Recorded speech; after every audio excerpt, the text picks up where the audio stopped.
किसी शहर के बस स्टेशन पर एक भिखारी जिसका नाम गोपाल था, जो वहीं रहता था। वह वहां आने जाने वाली बसों में बैठे यात्रियों से भीख मांगकर अपना पेट भरता था। एक दिन जब वह भीख मांग रहा था तो सूट बूट पहने एक व्यक्ति जिसका नाम राहुल था। भिखारी ने उसे देखा और सोचा कि यह व्यक्ति बहुत अमीर लगता है, इससे भीख मांगने पर यह मुझे जरूर अच्छे पैसे देगा। वह उस राहुल से भीख मांगने लगा। भिखारी को देखकर राहुल ने कहा, तुम हमेशा मांगते ही रहते हो या कभी किसी को कुछ देते भी हो? भिखारी बोला, साहब मैं तो भिखारी हूं, हमेशा लोगों से मांगता ही रहता हूं, मेरी इतनी औकात कहां कि किसी को कुछ दे सकूं। राहुल बोला, जब किसी को कुछ दे नहीं सकते तो तुम्हें मांगने का भी कोई हक नहीं है। मैं एक व्यापारी हूं और लेन देन में ही विश्वास करता हूं। अगर तुम्हारे पास मुझे कुछ देने को हो तभी मैं तुम्हें बदले में कुछ दे सकता हूं। इतना कहने के बाद वह राहुल बस में बैठकर चला गया। इधर भिखारी उसकी कही गई बात के बारे में सोचने लगा। उस राहुल के द्वारा कही गई बात उस भिखारी के दिल में उतर गई। वह सोचने लगा कि शायद मुझे भीख में अधिक पैसा इसीलिए नहीं मिलता क्योंकि मैं उसके बदले में किसी को कुछ दे नहीं पाता हूं, लेकिन मैं तो भिखारी हूं, किसी को कुछ देने लायक भी नहीं हूं। लेकिन कब तक मैं लोगों को बिना कुछ दिए केवल मांगता रहूंगा? बहुत सोचने के बाद उस भिखारी ने निर्णय किया कि जो भी व्यक्ति उसे भीख देगा उसके बदले में वह भी उस व्यक्ति को कुछ जरूर देगा। लेकिन अब उसके दिमाग में यह प्रश्न चल रहा था कि वह खुद भिखारी है तो भीख के बदले में वह दूसरों को क्या दे सकता है। इस बात को सोचते हुए 2 दिन हो गए, लेकिन उसे अपने प्रश्न का कोई उत्तर नहीं मिला था। तीसरे दिन जब वह बस स्टेशन के पास बैठा हुआ था तभी उसकी नजर कुछ फूलों पर पड़ी जो स्टेशन के आसपास के पौधों पर खिल रहे थे। उसने सोचा, क्यों ना मैं लोगों को भीख के बदले कुछ फूल दे दिया करूं। उसको अपना यह विचार अच्छा लगा और उसने वहां से कुछ फूल तोड़ लिए। अब वह बस में भीख मांगने पहुंचा। अब जब भी कोई उसे भीख देता तो उसके बदले में वह भीख देने वाले को कुछ फूल दे देता। उन फूलों को लोग खुश होकर अपने पास रख लेते थे। अब भिखारी रोज फूल तोड़ता और भीख के बदले में उन फूलों को लोगों में बांट देता था। कुछ ही दिनों में उसने महसूस किया कि अब उसे बहुत अधिक लोग भीख देने लगे हैं। वह स्टेशन के पास के सभी फूलों को तोड़ लाता था। जब तक उसके पास फूल रहते थे तब तक उसे बहुत से लोग भीख देते थे, लेकिन जब फूल बांटते बांटते खत्म हो जाते तो उसे भीख भी नहीं मिलती थी। अब रोज ऐसा ही चलता रहा। एक दिन जब वह भीख मांग रहा था तो उसने देखा कि वही राहुल बस में बैठा है जिसकी वजह से उसे भीख के बदले फूल देने की प्रेरणा मिली थी। वह तुरंत राहुल के पास पहुंच गया और भीख मांगते हुए बोला, आज मेरे पास आपको देने के लिए कुछ फूल है, आप मुझे भीख दीजिए तो बदले में मैं आपको कुछ फूल दूंगा। राहुल ने उसे भीख के रूप में कुछ पैसे दे दिए और भिखारी ने कुछ फूल उसे दे दिए। राहुल को बात बहुत पसंद आई। वह बोला, वाह क्या बात है, आज तुम भी मेरी तरह एक व्यापारी बन गए हो। इतना कहकर फूल लेकर राहुल अपने स्टेशन पर उतर गया। लेकिन राहुल द्वारा कही गई बात एक बार फिर से उस भिखारी के दिल में उतर गई। वह बार बार राहुल के द्वारा कही गई बात के बारे में सोचने लगा और बहुत खुश होने लगा। उसकी आंखें अब चमकने लगी।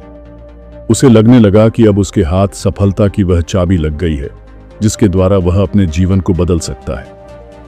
वह तुरंत बस से नीचे उतरा और उत्साहित होकर बहुत तेज आवाज में ऊपर आसमान की तरफ देखकर बोला, मैं भिखारी नहीं हूं, मैं तो एक व्यापारी हूं, मैं भी अमीर बन सकता हूं।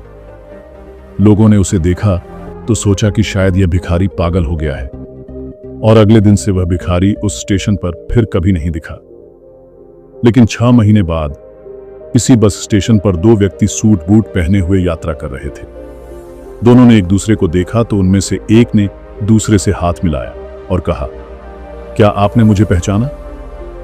दूसरा व्यक्ति बोला, नहीं, क्योंकि मेरे हिसाब से हम लोग पहली बार मिल रहे हैं। पहला व्यक्ति बोला, नहीं, आप याद कीजिए, हम पहली बार नहीं बल्कि तीसरी बार मिल रहे हैं। दूसरा व्यक्ति बोला, मुझे याद नहीं, वैसे हम पहले 2 बार कब मिले थे?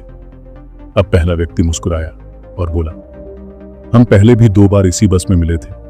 मैं वही भिखारी हूं जिसको आपने पहली मुलाकात में बताया कि मुझे जीवन में क्या करना चाहिए और दूसरी मुलाकात में बताया कि मैं वास्तव में कौन हूं। दूसरा व्यक्ति मुस्कुराया और अचंभित होते हुए बोला, ओह याद आया, तुम वही भिखारी हो जिसे मैंने एक बार भीख देने से मना कर दिया था और दूसरी बार मैंने तुमसे कुछ फूल खरीदे थे। लेकिन आज तुम यह सूट बूट में कहाँ जा रहे हो और आजकल क्या कर रहे हो? तब पहला व्यक्ति यानी गोपाल बोला, हाँ मैं वही भिखारी हूं, लेकिन आज मैं फूलों का एक बहुत बड़ा व्यापारी हूं और इसी व्यापार के काम से ही दूसरे शहर जा रहा हूं। कुछ देर रुकने के बाद वह फिर बोला, आपने मुझे पहली मुलाकात में प्रकृति का वह नियम बताया था जिसके अनुसार हमें तभी कुछ मिलता है जब हम कुछ देते हैं। लेन देन का यह नियम वास्तव में काम करता है।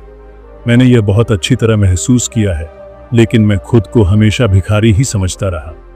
इससे ऊपर उठकर मैंने कभी सोचा ही नहीं। और जब आपसे मेरी दूसरी मुलाकात हुई तब आपने मुझे बताया कि मैं एक व्यापारी बन चुका हूं। अब मैं समझ चुका था कि मैं वास्तव में एक भिखारी नहीं बल्कि व्यापारी बन चुका हूं। मैंने समझ लिया था कि लोग मुझे इतनी भीख क्यों दे रहे हैं, क्योंकि वह मुझे भीख नहीं दे रहे थे बल्कि उन फूलों का मूल्य चुका रहे थे। सभी लोग मेरे फूल खरीद रहे थे क्योंकि इससे सस्ते फूल उन्हें कहां मिलते। मैं लोगों की नजरों में एक छोटा व्यापारी था, लेकिन मैं अपनी नजरों में एक भिखारी ही था। आपके बताने पर मुझे समझ आ गया कि मैं एक छोटा व्यापारी हूं। मैंने बस में फूल बांटने से जो पैसे इकट्ठे किए थे उनसे बहुत से फूल खरीदे और फूलों का व्यापारी बन गया। यहाँ के लोगों को फूल बहुत पसंद है और उनकी इसी पसंद ने मुझे आज फूलों का बहुत बड़ा व्यापारी बना दिया। दोनों व्यापारी अब खुश थे और स्टेशन आने पर साथ उतरे और अपने अपने व्यापार की बात करते हुए आगे बढ़ गए। दुनिया के सभी बड़े व्यापारी इसी जीवन के नियम का उपयोग करके सफल हुए हैं। इस फार्मूले को उसने भिखारी को भी बताया। भिखारी ने इस प्राकृत नियम को अपना लिया और इसका असर उसके जीवन में साफ दिखाई देने लगा। उसने अपनी सोच बदली और उसकी जिंदगी बदल गई। यह कहानी हमें बताती है कि हम यदि अपनी सोच बदल लें तो कुछ भी हासिल किया जा सकता है। यदि हम खुद को छोटा समझते रहेंगे तो हम हमेशा छोटे ही बने रहेंगे।